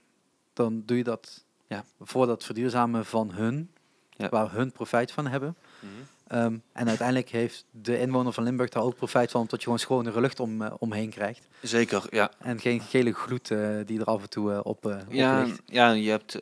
Wat daar heel lastig is, wij hebben volgens mij afgelopen laatste statenvergadering, daar is nog een discussie over geweest, tot de provincie gaat mee investeren in het verduurzamen van die bedrijventerreinen. Mm-hmm. Dat was toen ook nog een clash, daar waren partijen het niet mee eens. Ja. Omdat die zeiden van, weet je wat, we kijken eens even lekker, hè? Die bedrijven die maken zoveel winst, die kunnen dat zelf betalen. En wat wij toen ook hebben gezegd in die vergadering volgens mij, even uit mijn hoofd, is dat kan. Maar die bedrijven gaan misschien niet zelf doen. En als wij bijvoorbeeld, stel we komen met een ontzettend goede oplossing en wij hebben 10% meegefinancierd, dan gaan ook de winsten van die oplossing voor 10% terug. Dus dan krijgt de burger ook zijn geld terug. Dus royalties of hoe, zoiets. Nou, als je dat op de muziek betrekt, ja zeker. Ja, dus je investering krijgt terug. En als je dat doet, dan is het ook voor iedereen, dus goed uit te leggen aan mensen. Iedereen snapt dat. Mm-hmm. En ik denk dat je gewoon echt goed bezig bent. Je maakt de goede keuzes en je wil de goede keuzes maken. En dan is dan de allerlaatste vraag voor mij, maar dat geldt voor alles. Waarom is dat dan nog niet gedaan? Wat houdt er dan tegen? Is dat dan het feit dat er te weinig technologie is om het nu nog mogelijk te maken? Of is er te weinig geld? Of is het de bedrijven die zeggen van ik vind het leuk dat je iets mee komt, maar dit is te weinig wat je me biedt? Of ik stel maar iets voor. Hè? Ja, dat is het lastige hieraan. Ik denk dat het is nooit één ding. Okay. Dat ik een beetje een rot antwoord en zeggen van niet zeggend antwoord, maar het is nooit één ding. Dus je moet per geval kijken. 5 jaar geleden hadden we nog geen klimaatmars van jongeren. Die hebben we nou wel, weet je. Het is een stukje bewustwording wat jij zei, waarvan ik denk dat die voor een groot gedeelte dan nou is. Ik zeg niet helemaal, maar hij is er voor een groot gedeelte. Misschien moeten we nog wat daar extra aan doen. Maar dat heb je. Ik denk dat je daar ook in de laatste 4, 5 jaar daar steeds meer... je leert nieuwe dingen, een stukje technologie. Je hebt bepaalde doelen om te halen. Dus tot 2020 moesten wij 95,5 megawatt windenergie in Limburg opwekken. Dat was een harde eis van het Rijk. De vraag is dus, gaan wij dat halen op dit moment? Hè? Want dan heb ik over Windmolenpark in Venlo bijvoorbeeld, wat erbij wordt gebouwd. En een paar andere locaties nog. Dat is de vraag. Dat wordt nou gedaan. De vraag is, gaan we het halen? En nou komen er daar voor 2030 nieuwe afspraken. En als je ze hebben hier in huis, dus in de provincie, een schatting gedaan. Mm-hmm. Stel, in het ergste geval is het 2 TW. Ik weet de grootte niet eens precies. Terawatt volgens mij wel. Ja. En als je dat zou willen doen met bijvoorbeeld 100% windmolens, moet je 300 windmolens in Limburg neerzetten. En dat gaat niet gebeuren. Dat is gewoon dagpeeltjes op een grote map en dat je goed uitkomt. Ja, maar dat kan dus gewoon niet in Limburg. Dus dan moet je bijvoorbeeld kijken naar andere oplossingen. Dus je gaat ook zien dat de technologie in die jaren, die moet mee, zou ik maar zeggen. En hoe meer wij investeren en hoe eerlijker we dat doen ook, hoe eerder die techniek ook voor iedereen beschikbaar is. Ja. Dan gaan we over naar het volgende onderwerp. Ja, de lijken segmenten wat ik echt nooit heb in deze podcast, maar dit werkt gewoon even het beste. Ja, dat snap ik. Veiligheid. Ja. Waarop meteen jij al zei, wat is veiligheid en wat valt er eigenlijk binnen? Ja, nou ja, je kan het over van alles hebben. Hè. Je kan het hebben over overlast gewoon omdat je hier laatst in huis de geitenhouderijen mochten niet meer. Hè. Uitbreiding daarvan is gestopt. Ja. Waarom? Gezondheidsrisico misschien wel. Hè. Onderzoek naar gedaan. Mm-hmm. Wij hebben gezegd van als die gezondheid een ding is, dan stoppen we daarmee. Meer kans op longontsteking, even uit mijn hoofd. Was een van de dingen die onderzocht is en wordt. Okay. Ja, heel raar, maar het is zo, hè. Ik weet ook niet hoe dat precies... Ik ben geen expert, ik ben geen dokter. Dan stop je mee. Dat is een stukje veiligheid. Maar je hebt ook veiligheid, bijvoorbeeld door 1100 extra, of 1100 extra agenten zijn gekomen in Nederland. Daarvan krijgt Limburg tot 33. Dat is hele concrete veiligheid van politie. Ja. Limburg heeft, even voor je beeld, op dit moment 31 gemeenten. Zoals 1 agent per, en Maastricht krijgt er 2. Om te Ja. Nou, mijn veiligheid wat meer kwam inderdaad vanuit inderdaad de politiekant, zeg maar. En jaren geleden was het natuurlijk altijd, er moet meer blauw op straat en daardoor wordt het veiliger. Hebben we echt zo'n probleem in Limburg? Is er een veiligheidsprobleem? Afgelopen week hoorde ik weer ik weet niet wie het precies gaat over de algemene veiligheid binnen Nederland. Maar dat er weer een aanslag zou kunnen komen en nog steeds een hoge dreiging. Oh ja, dat stuk heb ik gelezen, ja. Is dat een probleem in Limburg? Speelt dat? Want voor mijn gevoel, en het veilige, mooie Reuver... het ligt... Daar merk je niet zoveel van. Nee, ja, ik kom uit Zwalmen. Ja, dus voor de mensen die weten waar het ligt. Ja, het is klein, het is veilig, het is gevoelsmatig veilig. Ik denk dat daar bijvoorbeeld, het ligt op de plek waar je vandaan komt ook. Je hebt dan andere vormen van onveiligheid of overlast. Hè? Bijvoorbeeld hangjongeren die dan best wel... dan is het best wel... dat kan voor de een weer heftiger zijn dan de andere. Dat is ook onveiligheid. Hebben wij jihadistische dreigingen? Durf ik je niet te zeggen. Dat weet ik gewoon niet. Dat is dan iemand anders, dat is echt van de politie. Dat gaat niet, dat weet ik als hier niet. Nee, dat gaat de provincie ook niet echt over, weet je. De provincie kan, als het om agenten gaat. Wij kunnen wel naar het Rijk toe gaan en zeggen, we willen meer agenten. Dus we kunnen lobbyen bijvoorbeeld daarvoor. Hè. Dat kunnen wij doen. Zo kun je ze concreet gaan naartoe halen. Maar de gemeente gaat over veiligheid. De veiligheidsregio's. Hè. Er zitten heel veel gemeenten samen in. Met de politie, met de brandweer, met de ambulance bijvoorbeeld. Hè. Die gaan dan daar samen over. Dus dat is minder een stuk van de provincie weer. Maar dan zeg je meer de lobbykant richting het landelijke om meer politie binnen te halen. Ja. Dat is wat de provincie kan doen. Ja. Dat zou je kunnen doen, ja. Dat het ziet niet zoveel uit als dat nou wel of niet wordt gedaan. Want wordt het daardoor veiliger? Is er binnen de provincie, wordt daarover gesproken dat het veiliger algemeen moet? Of is het zeker. Een topic die eigenlijk weer een beetje aan het wegdrijven is? Nee, je hebt wel, en dat hebben wij ook bijvoorbeeld in ons programma geschreven, omdat je in Limburg best wel uniek ligt. Hè. We grenzen best wel veel aan Duitsland en België. Ja. Bijna volledig. De regio. Ja. Je hebt met andere criminaliteit bijvoorbeeld te maken, met andere problemen. En daar gaat het dan wel over, hè. Grensoverschrijdend. Het gaat niet alleen over veiligheid bijvoorbeeld, maar je gaat ook, als je gaat kijken naar de btw-verhoging, wat doet dat hier? Hè? Want je gaat makkelijker naar Duitsland tanken bijvoorbeeld. Dus je hebt een hele andere vorm van... Bij ons is een ander spel wat gespeeld wordt, om zo maar te zeggen. Dus andere problemen. Dus je moet ook andere oplossingen zoeken. Dus je moet slimme oplossingen zoeken. Je moet meer samenwerken in die EU-regio bijvoorbeeld. Daarom is voor Limburg, de Europese Unie en de EU-regio zo belangrijk. Want als ik mijn straat uitfiets in Zwalmen, ben ik in Duitsland. Ja. Zo simpel is het eigenlijk. Ja, ik zeg altijd, ik kan een steentje gooien en die belandt echt wel in Duitsland. Ja, ik weet wat je bedoelt. Dus. Ja. Maar dan gaat het inderdaad, wat je dan even aanhaalt, de drugscriminaliteit. De enige drugscriminaliteit die ik zie is bij Flikker Maastricht. En verder nergens. Nee. Wat je vooral ziet is dumping. Hè? Dus dat je heel veel, dat is wel echt wat je in Limburg ziet. Hè? Afval wordt gedumpt. Ja. Dat is gevaarlijk. Gewoon, hè? Bodemverontreiniging, eerst was het bijvoorbeeld zo dat de boer, als er bij een boer, dat werd vaak gedaan, werd gedumpt. Dan moest hij zelf betalen ook nog voor die grond. Hè? Ja, dat is absurd eigenlijk. Hè? Ja, want dat is niet zijn schuld. Nee, ja, weet je. Dat kan maar je kunt er niet tegen verzekeren, want dat is onzin. Ja. Dus je ziet dat heel veel gebeurde bijvoorbeeld. En je ziet dat nog steeds wel gebeurt. En er zijn ook echt gebieden waar, en dat is dan weer meer op gemeenteniveau ook vooral, en op veiligheidsregio, zo heet het gewoon, niveau, heb je andere problemen. Dus een stad heeft ook wel echt daar en weer andere problemen. Maar drugscriminaliteit, dus dumpingen, die zie je wel heel veel. Ja, want bijvoorbeeld de veiligheid die ik in ieder geval, en dan spreek ik weer over Reuver. Ja, mensen, sorry, maar het is dat is echt mooi, ga een keer kijken. Iets met de Witte Steen of zo, Witte Steen. Ja? De Lommerbergen. Lommerbergen, kun je goed zwemmen. Enigszins prijzig. Nee, ik ben er echt heel lang niet geweest. Ik denk een jaartje of de helft van mijn leven niet meer. Oké. Nee, maar bijvoorbeeld inderdaad, dan legt de gemeente nu een fietspad aan met echt heel veel meer verlichting dan dat er was. Dat is natuurlijk ook een stukje veiligheid. Tot je het veilig kan fietsen richting Zwalmen. Maar dan kom je dat bos in en dan is het weer donker. Dat valt natuurlijk niet onder de provincie, dat snap ik ook. Maar bijvoorbeeld die fietspaden? Ja, wel? Ja, ik weet dat onze fractievoorzitter heeft bijvoorbeeld een motie in... Ik zou daar weer bij de gemeente weer leggen. Nee, maar er zijn ook stukken die door de provincie gedaan worden.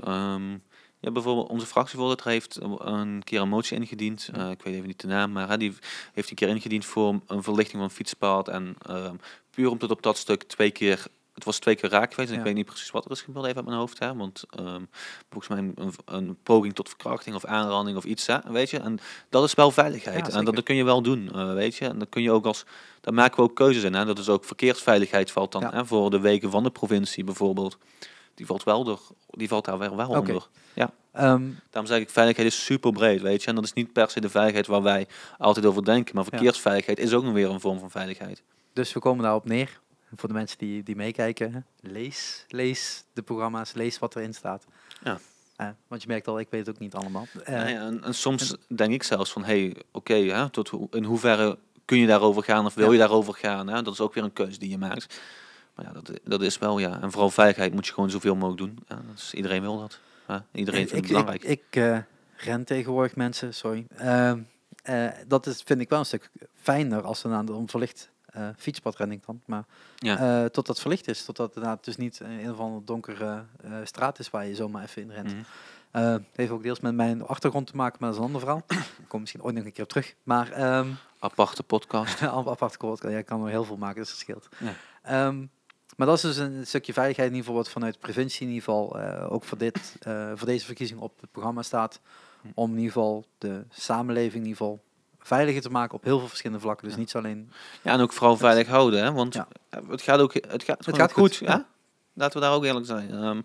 Je hebt 2 dingen. Je hebt een gevoel en je hebt harde cijfers. Ja. En je gevoel moet je altijd goed naar luisteren, want dat is wat mensen echt voelen. Maar als je ziet, er zijn dingen die lopen terug en dan zie je weer andere dingen die gaan weer mee. Dus dat is een golfbeweging. Ja. En je moet altijd inspelen daarop. Hè? Ja. En dat kan met technologie, dus predictive policing. Dus dat de politie kan gewoon voorspellen. En dan zijn ze nou bijvoorbeeld lokale ook echt proeven mee en doen bij gemeentes. Van daar en daar gaat iets gebeuren, want dan kunnen we zien vanwege een algoritme of zo. Ja. Dat is ontzettend gaaf trouwens, vind ik wel echt leuk. Ja, maar dat tech in. Ja, dat tech, ja, dan vind ik wel leuk. Ja.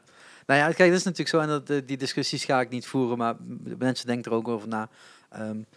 Je hoeft niet overal aan mee te doen. Je hoeft niet allemaal een deurbel op te hangen met een camera erin.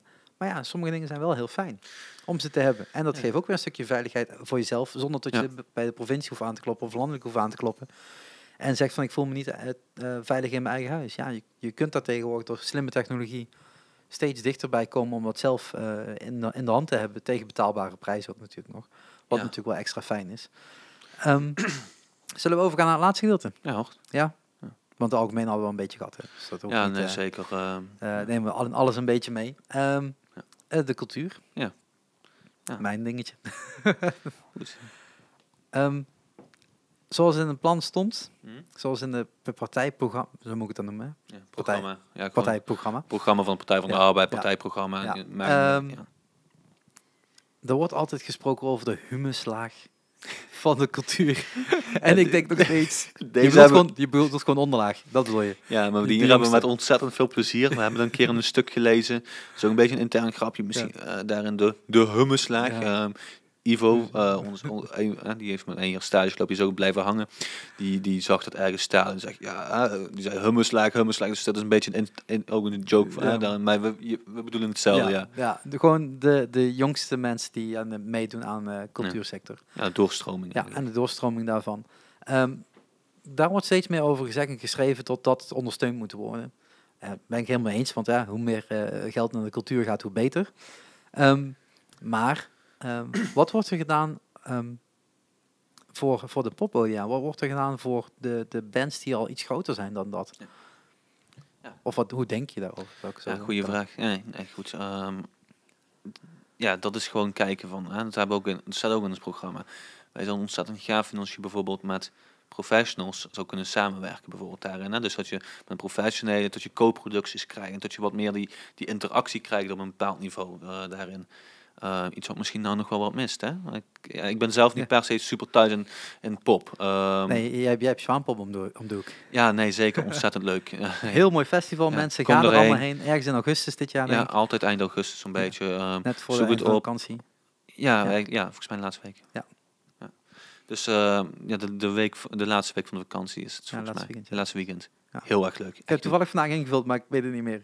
moest even een lijstje maken voor iemand. Ja. Daar kwam Swampop natuurlijk op te staan, want Swampop is gewoon super tof en altijd leuke acts en gratis. Gratis entree. Ja, heel belangrijk. En weet je wat ook gratis is? Dan ga ik even plug maken voor mijn eigen shit. Dinsdag 12 maart kun je gratis en helemaal voor niks naar Voerendaal voor de show van Ethan Huis tijdens de 7e Shark Sessions Live die ik organiseer. Ja. De 7e alweer. De 8e komt er ook aan, de 9e ook en heel misschien wel zelfs een 10e, wie weet. Maar deze singer-songwriter uit de regio Venlo en daarboven volgens mij komt optreden tijdens deze show in Café de Haas. En ja, die shows organiseer ik zelf. Ja. Ik krijg helaas geen middelen van... ja, ik krijg geen subsidies. Geen subsidies. Ik doe het helemaal zelf. Moet uit eigen beurs betalen. En als student is dat best prijzig, moet ik zeggen. Ja. Niet tot dat heel erg... tot ik dat heel vervelend vind. Maar we zouden het samen kunnen doen. Niet zozeer provincie. Mag wel, maar hoeft niet. Is dit een lobby? Ben je nou een beetje bij mijn lobby? Nee, ik ben nu bij jouw lobbyen. Want ja, tenzij je Patreon wilt worden. Want net zoals deze podcast. Je kunt Patreon worden op patreon.com/mcshark. Staat ook in de show notes. Dan kun je meehelpen om alles wat ik doe eigenlijk mede mogelijk te maken. En dat is in ieder geval voor mijn gevoel een beetje de toekomst. Dat we dat toch samen gaan doen. En dat dat minder vanuit de provincie of gemeente wordt betaald. En meer richting de bedrijven en de inwoners van, in dit geval Limburg. Ja. Maar Nederlanders mogen ook betalen en Belgen mogen ook betalen. En de hele wereldbevolking mag meebetalen en dit. Ja. Wat ik leuk vind om te doen. Ja. Maar de shows zijn wel bedoeld om de artiest weer in de spotlight te zetten. We maken 2 videoclips voor ze. We maken een podcast met ze. Dus die komt er binnenkort ook aan met Etenhuis. Om toch weer wat meer in de schijnwerper te staan. Want hetgene waar we dus nu over hebben, inderdaad, is... Je hebt dus die onderlaag, de onderste laag, de jongste, die kunnen doorstromen. Maar vaak niet bij een poppodium terecht kunnen. Omdat het poppodium zegt, ja, maar ik heb een capaciteit van 600. Ja. Jij brengt nog geen 600 bezoekers mee. Nee, jij brengt 60 mee.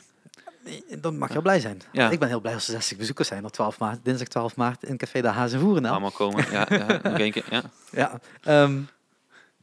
maar nee, ik denk niet dat ik 60 bezoekers ga halen. Dus zelfs daaronder zit nog gewoon een groep die inderdaad gewoon heel moeilijk heeft om een poppodium te vullen. Mm-hmm. Maar je kunt natuurlijk niet van de provincie verwachten om iedere keer maar zomaar voorbij te springen. Je kan niet, ja, dat kan ook niet. Dan moet je ook, dus het blijft ook gemeenschapsgeld. Hè? Dus je moet ook daarin zeggen van, nou, wat is haalbaar, wat is realistisch, wat wil je met je geld? Hè? Mm-hmm. Dat is ook waarom je gaat stemmen. Wat wil je tot er met geld gebeurt? De provincie heeft vooral geld. Het is heel veel geld om te investeren. Mm-hmm. Ja, dat zijn wel de keuzes die gemaakt worden. En wij zeggen van, ja, probeer dan toch die jonge talenten dat podium te bieden. En probeer daar bijvoorbeeld een co-productie van te maken. Of probeer daar in een programma toch wat extra aandacht aan te geven. Hè. Probeer dat slimmer te doen. Probeer niet alleen grote dingen te sponsoren. Probeer wel ook echt kleinere dingen, moet ik dan misschien beter zeggen. Ja, ik zit toevallig bij een organisatie die geld heeft gekregen van de provincie. Okay. Die grotere dingen mogen jullie steeds blijven sponsoren, geen enkel probleem. Nee, zeker, maar het moet een balans zijn natuurlijk. Maar het moet inderdaad zeker een balans zijn. Maar voor mijn gevoel, als ik het dan heb als je het dan hebt over geld, ik ben nog niet altijd helemaal uit over hoe de verdeling nu is. Want een poppodium wordt gebouwd, nu in Maastricht zijn ze ook natuurlijk aan het bouwen, de muziekgieterij wordt vernieuwd. Dat wordt gedaan met gemeentelijk geld, deel eigen inbreng natuurlijk, een deeltje lening denk ik bij de bank. Ja, dat is misschien ook nog wel een stuk eigen inbreng dus. Ja. Helpt de provincie dan ook mee aan zo'n... Ja, vaak wel. Okay. Ja, dat zie je vaak wel tot de provincie. Ik weet niet in dit geval. Nee, daarom zeg ik... Het detailniveau zou ik echt niet weten op dit moment. Maar ja, wij, de provincie, dus betaalden heel veel dingen gewoon mee. Het Rijk betaalde dingen mee. Volgens mij had ik net nog een grafiekje, want ik probeerde me nog even voor te bereiden wat je kwam ook extra. €50. Wij betalen volgens mij €50 per jaar per inwoner van Limburg als provincie. Volgens mij is dat in 2017 of 2018 geweest. Ja. De laatste cijfers die ik daarvan zag. Per jaar aan cultuur, zou ik maar zeggen. Maar dan even cultuurbreed, hè? Ja. Als je dan ziet, daarmee zijn we de tweede provincie die dat doet. Dus samen met... We hebben ongeveer 1 miljoen inwoners, zoals ik goed heb onthouden. 1,1, 1,2. Ja. Dus keer 50 is best een hoop geld. Ja, zeker. En daarom is ook, er gaat echt wel veel geld in. En dat is alleen wat de provincie doet. Hè? En dan heb ik het volgens mij nog niet over alle programma's die weer via een bijdrage leveren. Ja. Dan heb ik het over die side en dat onderzoek even. Volgens mij Broekmans heet het, maar dat weet ik niet zeker. Ja. Dat dus. En je ziet dat daarin bijvoorbeeld het Rijk ook mee betaalt. Maar het Rijk betaalt weer een stuk minder in Limburg dan op andere plekken. Andere provincies. En de vraag is, hoe zit dat? Hè? Dus moet je daar bijvoorbeeld slimmer gaan lobbyen bij het Rijk om, dat zeg ik dan ook met de politie, moet je daar weer op die manier extra geld proberen te krijgen, noem maar op. Ja, ik zou bijna zeggen, vanuit mijn onwetendheid, bekijk per inwoner. Want dan is het altijd een eerlijke verdeling. En de vraag is natuurlijk ook, ik snap waar je vandaan komt. Hè? Jij zegt €50 per inwoner betalen wij als provincie. Ja. Stel, het Rijk doet dat ook. Het Rijk doet het ook. Ja, en als er meer mensen wonen in regio Amsterdam of Rotterdam, ja, dan krijgen die als provincie Zuid- en Noord-Holland natuurlijk meer. Ja, en de vraag is, meer inwoners zijn, dus ze zullen dus ook meer mensen moeten bedienen. Ja, en dan komt meteen aan mijn wedervraag. Ja, is dat dan bijvoorbeeld ook nog wel eerlijk? Want die hebben meer inwoners. Dus, je ziet daar ook vaak, vooral in de steden, is alles duurder. Dus er wonen mensen met een hoger inkomen vaak. Hè? Ik zeg niet altijd, maar ik zeg vaak. Ja, je moet bijna een hoger inkomen hebben om er te kunnen wonen. Ja. Dus die dragen vaak ook misschien meer bij. Of die halen meer reclame-inkomsten, want er komen meer mensen op af. Is de vraag, moet je dan niet de keus maken om het te investeren in een provincie met minder inwoners? Ja. Even een kleine provincie noemen, Zeeland. Limburg ook. Ja, Limburg ook. Ja, zeker kleiner. Ja, kleiner. Ja. Of moet je dan kijken, we hebben ontzettend veel dorpen. Als in Limburg iets is, dan is het onze cultuur, is verenigingscultuur. Hè? Ja. Wij hebben een harmonie, wij hebben in mijn geval een tafeltennisclub bij zit, noem maar op eigenlijk allemaal. Nou ja, de vraag is, als je dat allemaal levend wil houden, mag je daar dan ook iets in investeren of heeft het een extra investering nodig? Dus dan gaat... dus je keuze is anders, je argumenten worden anders. Ja. Op het moment dat je dan 20 maart stemt, dan stem je op die €50. Dan stem je nog niet direct op wat doet landelijk. Voor een gedeelte wel, een gedeelte niet. Bijvoorbeeld, ik weet dat Lodewijk Asscher, even om het landelijk te doen, muziekles op scholen weer... heel graag. Ja, heel graag. Echt, ja, maar dat wordt ook wel gedaan, dus dat is landelijk. Dan komt het lastig. Dan komt de Eerste Kamer dus weer, die zegt van, dat is wel landelijk. Ja, wij kiezen de Eerste Kamer, om het zo maar te zeggen, als... ik ga nou even vanuit dat ik gekozen word, dus anders nee, maar... Dat is jouw plug en mijn plug was dinsdag 12 maart. 20 maart. Ja, iets in maart moet je iets doen. Ja. En een cadeautje voor mijn zus. 2 keer in maart, ja. Ja, niet vergeten. Want je moeder kijkt misschien je zus ook. Dus, ja. Nou, we merken het wel. Ja. Nee, maar 20 maart helemaal niet, dus maar niet uit. Nee, maar dus dat is vooral... Hè, dan is het ook... Wil je dit kabinetbeleid nog? Dat is dan ook weer de vraag. Want dat speelt ook weer op de achtergrond mee. Want als zij een meerderheid in de Eerste Kamer verliezen, die ze nou nog hebben... En ze gaan hem verliezen gewoon volgens alle peilingen. Hè. Dus ik durf zeker te zeggen, die verliezen ze. Ja. Dan moeten ze met andere partijen gaan samenwerken. Of het kabinet valt. Maar is dan nu, hetgeen wat je nu aanhaalt, hè, buiten het feit dat we nu al afdrijven van de cultuur, is dit niet het probleem? Tot je dus moet gaan stemmen op een andere manier om macht te behouden of juist weg te stemmen. Terwijl je misschien zou zeggen, ik stem eigenlijk op iemand anders in de provincie. Dus een extra element aan je keuze. Ja. En de vraag is bijvoorbeeld of een Eerste Kamer, of je die wilt politiek wilt hebben. Want van oudsher is het een Kamer die de wetten controleert, kan dit, toetst. Hè? En je ziet dat die steeds meer politiek wordt. Ja. De vraag is of dat een goede... Hè? Ik ga hem niet voor iemand invullen. De vraag is of dat een goede keuze is. Dan komen we denk ik weer terug op cultuur. Maar het is wel iets wat gebeurt. En het is wel iets waar nou alle partijen, ook de Partij van de Arbeid, alle partijen daar ook mee campagne voeren. Je ziet het overal, hè? Landelijke debatten, nou, die komen eraan. Dan gaat het om de Eerste Kamer, dan gaat het om het kabinetsbeleid. Terwijl het ook gaat om... Je moet hier over provincie eigenlijk praten, want dat is wat je eigenlijk stemt. Terwijl het hier ook inderdaad over Limburg gaat. Dus wat wil jij voor Limburg? Wat gun jij Limburg? Wat is je visie voor Limburg? Ja. En wat is je visie voor die hummuslaag of die jongere laag? Nou, meer geld, maar dat is niet de oplossing voor mijn gevoel. Maar dat is misschien wel een beetje mijn verschil. Meer geld lost niet alles op, ben ik achtergekomen. Het zou wel heel fijn zijn als dat het was, maar zo werkt de algemeenheid nog niet. Als je nou inderdaad over die cultuursector hebt, dan hebben we, van mijn kant is het heel erg de muzikale kant. Ja. Hetgeen wat jij net ook gezegd, daar horen fanfares en harmonieën ook gewoon bij. Ja, dat is muzikaal. Maar je hebt ook poppodium, je hebt ook gewoon podiumkunsten, je hebt theater, noem maar op. In Limburg, en dat is ook de reden waarom ik ook die Shark Sessions live ben begonnen, is gewoon, ik mis de kleine acts. Zeker waar je gratis naartoe kan, want alles moet betaald zijn. Of in ieder geval, als het gratis is, wordt er heel veel erg moeilijk over gedaan. Want een theaterzaal of een popzaal moet wel geld maken, want we moeten wel kunnen blijven overleven. Ja, je moet de rekening betalen. Ja. Je moet de rekening betalen, terwijl ik van mening ben, en dat is niet een lobby, maar dat is mijn gedachtegang daarover. En dan krijg je weer de sterkste schouders dragen de zwaarste lasten. Waarom is er niet een subsidiepot waar gewoon in zit van... het is een speelbal, speelgeld. Daarmee kun je als poppodium activiteiten organiseren die verlies draaien. En nou kom ik op iets wat ik echt niet weet. Maar ik ga, nee, dat is geen probleem. Maar ik ga wel even proberen je vraag te beantwoorden. Want het gaat dan ook weer om de wenselijkheid van zoiets. Hè. En of het bijvoorbeeld ook... hoe richt je dat dan in? En dan is het bijvoorbeeld... Nou, dat kan. Maar wettelijk gezien moet je dan een subsidieplafond hebben. Dus dan mag maar tot zoveel geld. Dus dan, wat er dan gebeurt hier is tot alle mensen zeggen van... of alle partijen zeggen ja of nee. Nou, stel, we zeggen allemaal ja. Wat ik voor kleine dingen echt wel een heel tof idee vind. Dus even dat... dat gun ik ook, zou ik maar zeggen, de cultuur. En daarna, op een gegeven moment is het op. Hè? Dan is het op. En wanneer is iets klein, wanneer is iets groot. Dan moet je daar eerst over discussiëren. En op een gegeven moment is het geld op. Want dan heeft iedereen daar gebruik van gemaakt. En dan heb je een goede regeling. Wat dan? Hè? Ga je dan weer verhogen? Of is het eenmalig? Is het jaarlijks? Dus daar moet je dan heel erg met elkaar over hebben. Oké, maar dan pak ik zo meteen hier een A4'tje. Ik teken hem in één keer uit. En dan heb je hem. Hè? Maar... is goed. Lobby. Nee, prima. Nee, maar het is natuurlijk wel van als ik bij een poppodium aanklop, dan is bijna altijd het antwoord ja, maar hier gaan wij geen geld mee verdienen. Nee. En dan denk ik, maar de poppodia functie zou moeten zijn om iedereen een kans te geven. En ik ben heel blij met heel veel poppodia's die me al helpen, die me al ondersteunen, die ook meedoen in Live in Limburg podcast, die meedoen in Shark Sessions Live. Ja. Maar dan denk ik, waarom zegt de gemeente, maar misschien ook wel de provincie niet, van inderdaad, we zetten, wat heb je nodig? €20.000.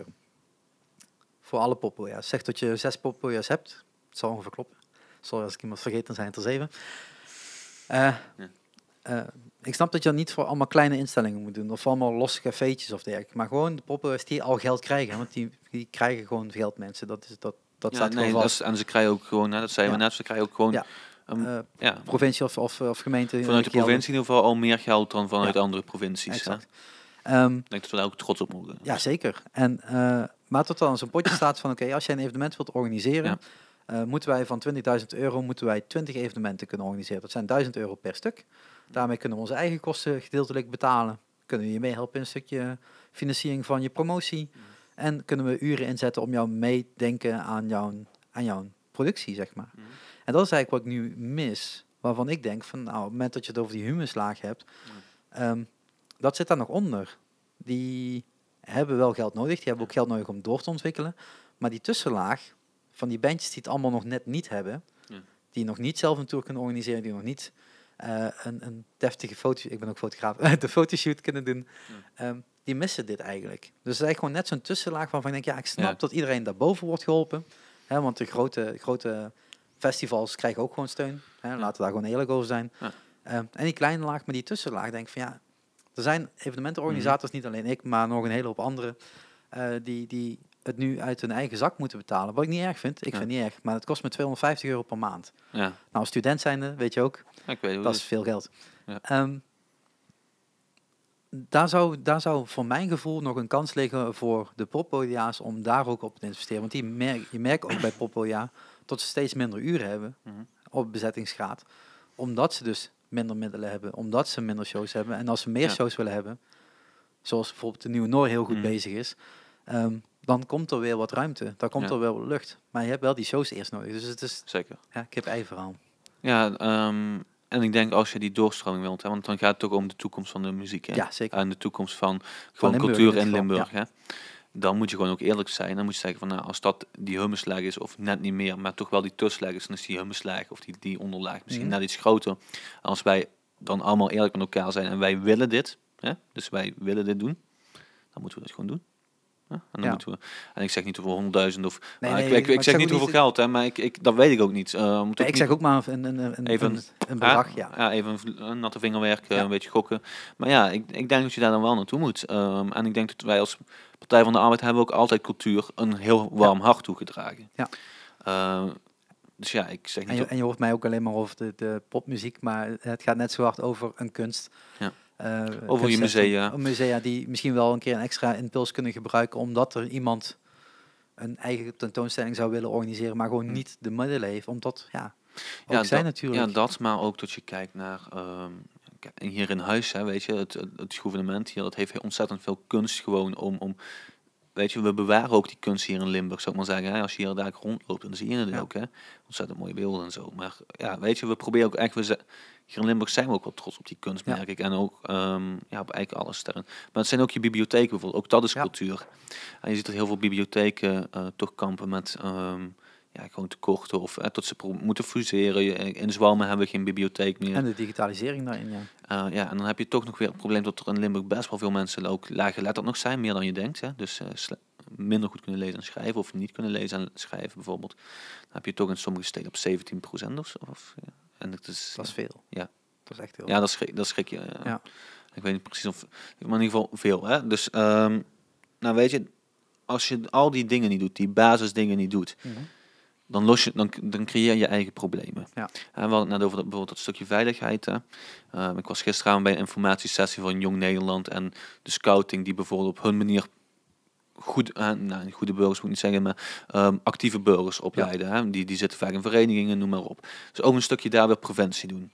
En dat soort dingen, daar is een provincie ook van. Dus om dat soort instellingen te ondersteunen. Ja, dat vind ik dan misschien wat voor mijn gevoel minder cultuurkant. Wat meer bibliotheek wel? Nee, bibliotheek wel, maar scouting vind ik niet cultuur. Nee, eens. Al hoort het wel misschien bij de cultuur van Limburg. Dat dan wel. Ja, dus het is een beetje, dus het verenigingsleven. Dus het is misschien een andere pot. Maar je ziet dat daar wel vaak een overlap tussen is. Tussen die dingen. Zeker. En inderdaad, ik heb ook op scouting gezeten. Zwalmen, denk ik ook dan. Of in ieder geval die richting. Niet. Nee. Wij hebben een Jong Nederland. Ik heb wel ontzettend veel basisschoolklasgenoten van mij die daar nog steeds heel actief in zijn. Wij organiseren bijvoorbeeld, ben trainer bij de tafeldansclub, jeugdcommissielid, technisch commissielid. En wij organiseren samen met Jong Nederland bijvoorbeeld onze carnavalsdisco. Ja. Dus wij hebben daar heel veel samenwerking mee. Ja. Nou ja, dat is natuurlijk ook wel, wat je al zegt, dat is in Limburg inderdaad heel normaal. Dat is onderdeel van de cultuur. Ja. Dus alleen maar mooi. En daar staan jullie ook voor. En daar staan jullie ook voor in het verkiezingsprogramma, in het partijprogramma. Voor 20 maart, mensen. Jij hebt hem. Ja, toch? Ja, ik ga hem niet meer vergeten, want dan hoor ik dat van mijn zus. Je zus is jarig. Ja, daarom. Dat moeten die niet vergeten. Ik denk dat we hem hierop afronden.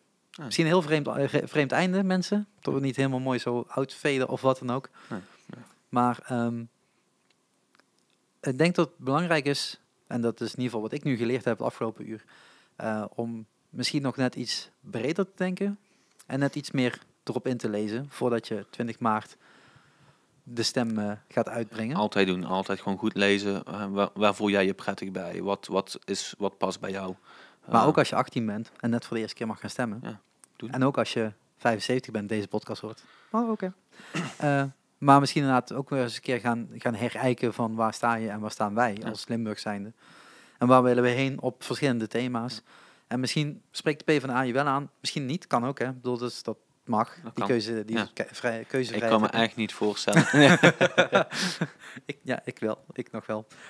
Ik ben er nog helemaal niet uit. Ik heb er ook nog niet over nagedacht, zal ik het zo zeggen. Dus ik kan er ook nog niet uit zijn. Je hebt wel een programma gelezen. 1. Maar ik moet er meer lezen. Ja, nee, zeker. En dat is hopelijk diegenen die dit horen en denken van, ik heb ook nog wel wat te vertellen. En ik heb ook nog wel een idee over de provincie. Of ik ben daar onderdeel van. Kom in de podcast, dan fixen we dat. Nee, zeker. En tof dat je al was. Hè? Ik bedoel, ik vond het ontzettend gaaf. Er zijn zo ontzettend veel dingen waar je natuurlijk over kan praten. Hè? Ja. En een paar leuke onderwerpen die je zelf hebt aangedragen. Bijvoorbeeld, kijk, ik had ook graag met je over starterswoningen gehad. Kunnen we het over hebben, maar ik ben geen starter meer. Dus ik heb misschien of gewoon woningen, maar betaalbare woningen. Ja, zeker. Ja, dus ik bedoel, dan rijst ook weer de pan uit. Zullen we een bonus-episode maken nu? Sorry? Zullen we nu een bonus-episode maken? Gaan we gewoon nu door. Nee, maar daar kan ik oprecht heel lang over doorpraten met je, hoor. Dat is echt, dat is ook wel mijn thema, bijvoorbeeld. Nee, maar dat is ook jouw leeftijdsgroep waarvan misschien nog wel als eerste invalt, waarvan... Ja, starterswoningen wel. Ja. Maar even breder kijken, betaalbare woningen tekort aan. Hè? Ik weet niet wat te wachten om sociale huurwoning op dit moment is, maar in sommige gemeenten meer dan 2 jaar, zou ik maar zeggen, actief zoekende. Ja. En dan heb je nog verschil met passief zoeken die bijvoorbeeld 7 jaar erop staan. Wel ingeschreven staan, maar nog niks doen, Dus dan, dat zijn echt wel problemen. Ja. Hè? Dus ook... En die problemen moeten opgelost worden, mensen. Dat kan niet allemaal tegelijk, kan niet allemaal door één partij. Nee. Dus we zullen allemaal moeten samenwerken en allemaal een passende oplossing moeten zoeken voor de problemen. En misschien kunnen we het probleem zelf oplossen. Dan mag je ook gewoon zelf doen, hè, mensen. Ik bedoel, net zoals dat ik gewoon begin aan sessies te organiseren. Op het moment dat je ergens een probleem ziet, kun je ook zelf heel veel dingen doen. Dat hoeft niet allemaal door de overheid gedaan te worden. Ik ben in Zwalmen met 2 andere jongeren een initiatief begonnen voor meer starterswoningen. Toes in Zwalmen heet dat. Zoeken ons op Facebook. We doen echt heel goede dingen. Schrijf je linkje in de show notes. Ja. Nee, maar dat soort dingen. Hè, ik bedoel, dat helpt ook wel. Ja. En als je dan samen kan werken daaraan, je kan in de provincie of een gemeente ondersteunt je daarin als je een goed initiatief hebt. Weet je, dan kun je ook samen iets doen aan je... Weet je, en dat je ook, dan kun je denken wel dat zeker zijn of zijn van een betaalbare woning of zeker zijn van een goed optreden, om het zo maar te zeggen, van goede cultuur of een goede show of een goede podcast. Of een goede podcast, ja. Het komt ooit een keer in de cultuur misschien nog. Dat is misschien nog wat minder ingeburgerd nu. Nou, in ieder geval bedankt voor het luisteren. En ik hoop dat je nog meer van dit soort podcasts gaat terug horen. Zoals ik al zeg, ik heb nog met 2 mensen nog een gesprek erover. Hopelijk dat die nog snel op korte termijn ja kunnen zeggen. Ja. Dat loopt van nog iets meer links naar nog een stuk meer extreem naar rechts. Iedereen daartussen valt en dus ook nog kan helpen om misschien nog wat meer mensen eraan te dragen om die podcast nog wat uitgebreider te maken. Richting 20 maanden, mag ook daarna. Hè, dan heb je misschien al gekozen, maar het blijven natuurlijk thema's die ons ieder aangaan. Ja, zeker. Ik vind het een leuk onderwerp. Ik hoop dat jullie dit ook een leuke sidestep vonden binnen Shark Talk. Ja. Ik wil niet alleen maar muziekpodcasts maken, maar soms komen ze wel voorbij. Ik heb in ieder geval weer een paar op de planning staan die ook weer op verschillende kanten gaan. Maar in ieder geval weer alles, zoals dat binnen alles Shark Talk zijn. Ik vind het belangrijk. Ik vind dat die thema's besproken moeten worden. En bedankt voor het luisteren en tot de volgende Shark Talk. Doei!